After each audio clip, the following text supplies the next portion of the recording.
بسم الله والحمد لله والصلاة والسلام على رسول الله. ازيكم يا حبايبي؟ عاملين ايه؟ يا رب تكونوا بخير وفي احسن حال. النهارده هنعمل شوية قلقاس بقى كده، ايه يستاهلوا بقكم. مش هنقدر نجيب الفرخة كلها، هاتي كيلو وراك اهو وقطعيه كده، نقيه حلو كده وسط، 3 وراك كده يتقطعوا يجوا 6 قطع، يبقوا زي الفل، يقضوا 6 افراد. واللي مش هيقدر في يجيب فرخة يجيب كيلو وراك. مش هتقدري تجيبي بس ما بقتش فارقة الصراحة. تمن الأجنحة، حتى لو أقولك هاتي أجنحة، لا الأجنحة بقى تمنها قريب من الوراك يعني. فايه، فاستحسن بدل ما تروحي تجيبي كيلو أجنحة وتدفعي في فلوس، لا وفري وخليكي شاطرة كده ونصحى زيي، وروحي هاتي الكيلو وراك. هتدفعي تزودي حاجة بسيطة بس اسمك وراك مش أجنحة. ماشي يا حبايبي. وكده فضل طبعا ابني قال لي قطع الفراخ يا ماما، فانا ما مش هينفع، ولادنا بيمتحنوا وما ينفعش بقى ما نعمل لهمش اكل. فايه يا حبايب قلبي، نمشي امورنا كده، وكل واحد ياخد قطعة حلوة رضا، الحمد لله احسن من ما فيش. شوية قلقاس بقى حلوين اهو زي العسل. انا قشرتهم طبعا، غسلتهم كويس، كنت غسلاه برضو قبل ما اقشره، وايه وقطعته بالطريقة دي، ونقع بقى في الخل والليمون والملح لحد ما جاي احتاجه، ينزل المادة اللزجة اللي فيه كده زي ما قلت لكم، انا عملته معاكم قبل كده. وهنا بقى معانا بصل وجزر وطماطم للفراخ. شوية التوابل بتوع الفراخ اللي هم فلفل وملح ورق اللوري والحباية. ومعانا بقى هنا ايه يا حبايب قلبي، معانا هنا حبة كزبرة، انا مقطعاه كده بالشكل ده، واخده الورق بس كده. وشوية السلق، حزمة سلق، جايبة حزمة كزبرة وحزمة سلق. السلق برضو قطعته بالشكل ده كده. خدت الورق طبعا ورميت العيدان بتاعته، غسلته غسلة كويسة، وسبته بقى ايه ينشف في المية بتاعته كويس، عشان ما يقعدش لما نيجي نحمره في السمن المية تقعد تطرطش علينا السمن بقى كده. ماشي يا حبايبي. يلا بينا بقى على البوتاجاز هنشوف هنعمل ايه. بس يا حبايبي معانا هنا حلة ايه فيها مية بتغلي، ننزل بالفراخ بتاعتنا الحلوة الجميلة اللي غسلينها زي الفل بالدقيق والملح والليمون والخل والجنزبيل، وننزل عليها بالايه بالتكات والحركات دي، ونسيبها بقى تعيش حياتها كده مع نفسيها. الفراخ بس تتسلق ونبدأ نعمل القلقاس بتاعنا. طبعا القلقاس بتاعنا هو كده يعتبر خلاص جاهز، هنحمر له بس السلق، وهو يتغسل غسلة حلوة بعد النقعة اللي احنا نقعينه فيها كده وخلاص. ماشي يا حبايبي. نسيب بس الفراخ تتسلق كده، وممكن ايه نحمر بقى الشعرية بتاع الرز، نحمر السلق، المهم نجهز حاجات كده قبل ايه ما الفراخ تتسلق. ماشي يا حبايبي، مش هنقف بقى نستنى لما الفراخ تتسلق وكده. ماشي يا حبايب قلبي، وحدوا بقى الله وقولوا لا اله الا الله وصلوا على النبي، وحطوا لايك قبل ما ارجع لكم.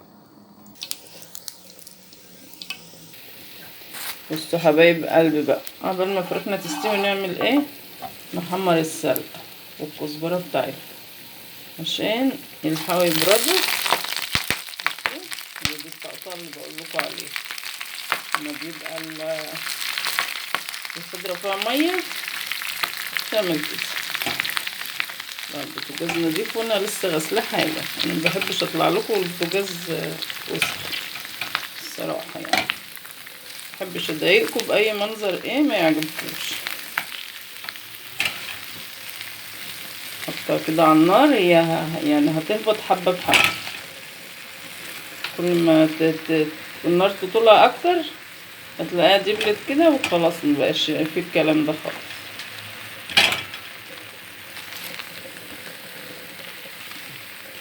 انا مهديه طبعا النار، حطينا كده معلقه سمنه حلوه كده يعني مش كبيره قوي، عشان ايه من ناحيتين نوفر السمنه ونحرص عليها، لان السمنه بقت غاليه نار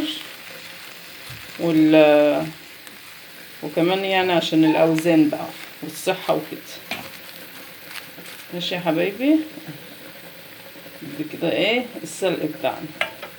حمره بقى كده مع الكزبرة، هيدبل شوية هنزل برضو فوقيه بالكام فص توم بتوعه. الفراخ طبعا بتتسلق.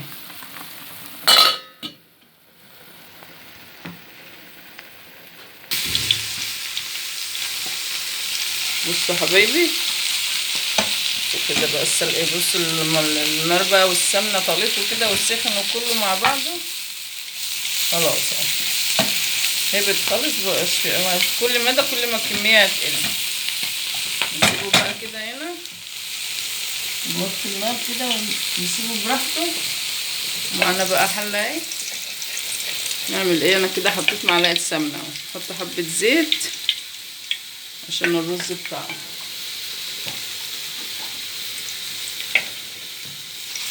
وننزل بالشعريه.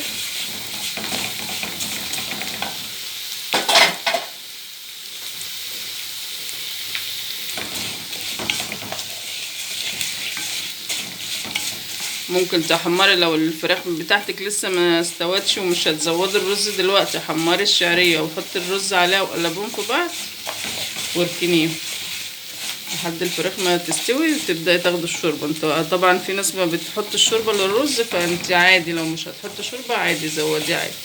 او برضو لو لسه يعني ما يعني مش هتتغدوا دلوقتي، فبدل ما تزوديه وتستوي ويبرد لا قلبيه كده في الشعريه وسيبيه. لما تكونوا خلاص هتتغدوا روحي بقى مزوداه عشان يفضل سخن. انا عن نفسي طبعا انتوا عارفين انا بحب احط شوربه للرز.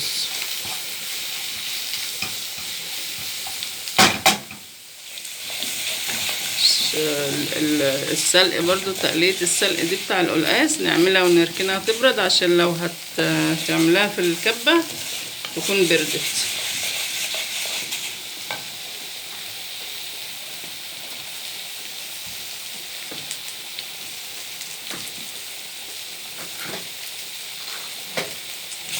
السكر وفص الثوم دول اللي هنحطهم للسلقه اهو. انا بحطه سليم كده، بحطه سليم كده على السلق يتحمر معايا.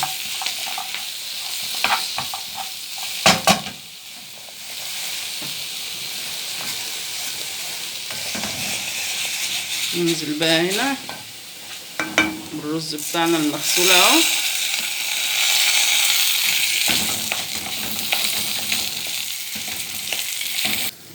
بصوا حبايب قلبي انا كده قلبت الرز في الشعريه مع السمنه وشوحته شويه وشيلته من على النار. مش هزوده دلوقتي، وقت ما احط القلقاس في الشوربه هبدا ازوده ولا علشان كله يستوي مع بعض. السلق بتاعنا اهو بيتحمر. ماشي يا حبايب قلبي.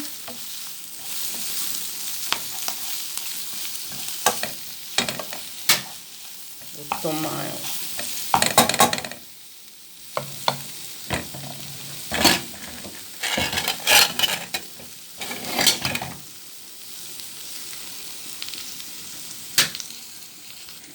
معانا هنا بقى معلقه سمنه نحمر كده شويه لسان عصفور. نعمل حاجه كده تدفي العيال، حبه كده مش كتير، كل واحد كده كبشه كبشه حاجه تدفيهم كده جنب الاكل.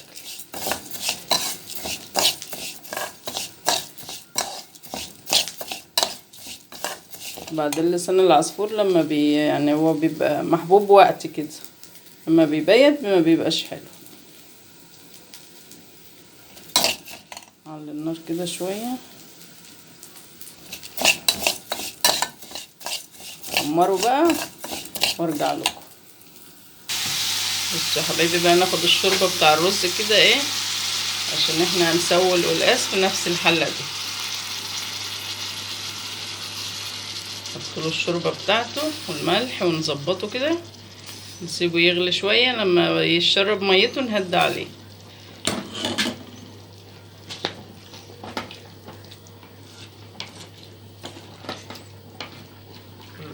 الشوربه لازم تبقى مغطيه كده الرز بحاجه بسيطه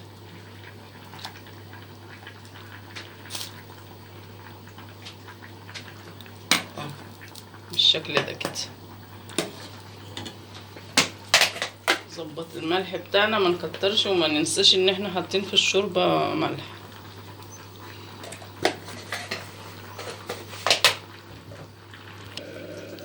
ناخد برضو الشوربه هنا للسان العصفور. عايزين البصل والطماطم دول مع القلقاس.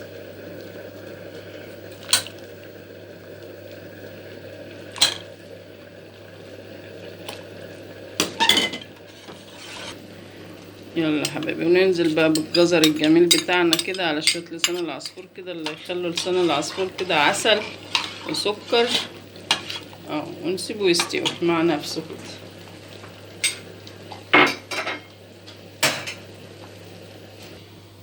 بصوا يا حبايبي، هنا بقى بصلايه كده او بصلتين وسط صغننين خالص، يعني بصوا الكميه صغننه.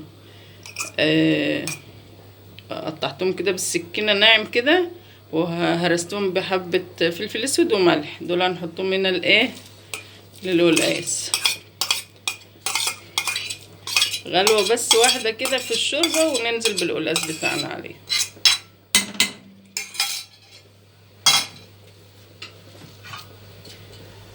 نغطيهم كده. ماشي يا حبايبي. والتقليه السلق بتاعتنا كده حلوه قوي. هنفرمها في الكبه بقى. يعني ما عندك بصي، يعني هتلاقي اي حاجه هتفرمي بيها ان شاء الله. الكبه بتاع الخلاط الصغننه دي بيبقى في خلاط كده شفشق ومطحنه ومفرمه، افرمي فيها. ماشي يا حبايبي. لسان العصفور بتاعنا الجميل اهو بيستوي، والرز اهو. بصوا حاجه كده عسل. وكده يبقى اكلتنا خلاص، فاضل لها تكه كده وتخلص. هنعمل بس نحمر الفراخ. انا طبعا استوت وطلعتها، هحمرها برضو معاكم بس بعد ما احط القلقاس. ماشي يا حبايبي. حطيتوا بقى لايك ولا لسه؟ حطوا لايك. بصوا حبايبي بقى، انا كده نزلت بالقلقاس اهو. بصوا مغسول ونضيف وابيض كده وجميل وزي العسل. بصوا غسلته طبعا بعد الميه اللي انا كنت نقعه فيها دي، غسلته غسله حلوه قوي تحت الميه كم مره كده. تفضلي تدعكي فيه كده لما تحس ان هو ما فيهوش اي لزوجه ولا اي حاجه اهو. وانا طبعا حطيت حته الطماطم دي كده تستوي معاه، ان انا مش هعمل له عصير طماطم ولا حاجه. هنسويه على الشوربه كده. مش يا حبايبي يستوي بقى ونظبط ملحه. بعد كده ننزل عليه بالتقليه بقى بعد ما نفرمها كده، ويبقى كده زي الفل. الشوربه بتاعتنا استوت اهي وطفيت عليها، والرز كمان اهو. قبل ما يهدوا كده شويه يكونوا القلقاس خلص. الرز هطفي برضو عليه. ماشي يا حبايب قلبي. بصوا يا حبايبي بقى، عشان الفراخ بتاعتنا انا هحمرها في الطاسه كده في الزيت، فعشان ما تنشفش منا حبه فلفل اسود كده وواحده بيضه، حبه ملح،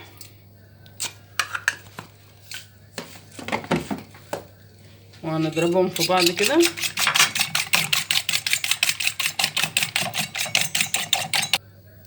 بس يا حبايبي كده ضربناهم اهو في بعض. هاتي بقى الفراخ بتاعتك كده، شويه بقسماط كده عندك، حط عليهم التوابل اللي عندك برضو في البيت. معلقه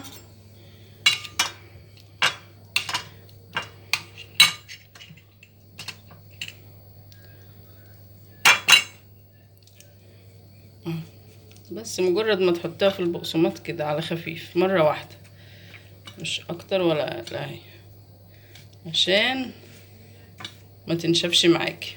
لو معاكي اطفال برضو يعرفوا ياكلوها وهتعجبهم، لانها تقرمش وفي نفس الوقت مش هتبقى ناشفه، يعني هتبقى مقرمشه وطريه. كله هنعمله بالطريقه دي، وننزل على الزيت السخن نحمره يا حبايبي.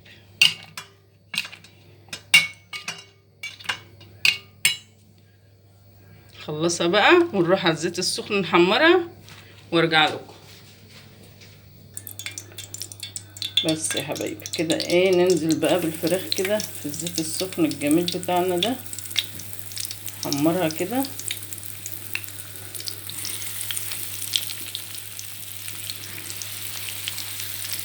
تاخد اللون الذهبي كده ونطلعه. ماشي يا حبايب قلبي، القاس بتاعنا خلص اهو كده زي الفل. نغطي عليه واحمر بقى الفراخ وارجع لكم عشان الفيديو ما يطولش عليكم. صلوا على النبي بقى وحطوا لايك. بصوا بقى يا حبايبي، فاكرين طبعا البصل المخلل اللي انا مخلله معاكم، لسه منزله لكم الفيديو من قريب، بس هو دلوقتي كده متخلل بقاله يعني حوالي شهر كده. نفتح كده ونشوف ايه الاخبار. بصوا الشكل والجمال والحلاوه. انتوا عارفين بقى عادة المصريين وطبق المقبلات اللي بيبقى على السفرة ده لازم يعني حاجة كده عسل. والفيديو نزل من قريب، بس هو كده بقاله شهر او اكتر من شهر كمان، لان انا ما نزلتش الفيديو اول ما عملته.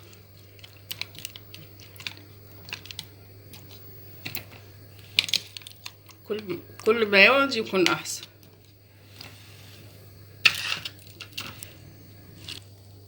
وبس يا حبايبي، وكده خلصنا الاكل بتاعنا القلقاس الجميل اللي بقى زي الزبده. عايزه اقول لكم يا حبايب قلبي، لما تيجوا تجيبوا قلقاس ما تجيبوش اللي هي يعني مستطيله كده، هاتوا المدوره، لان القلقاس المدور بيستوي حلو قوي، التاني بيبقى لونه ازرق وما بيستويش كويس.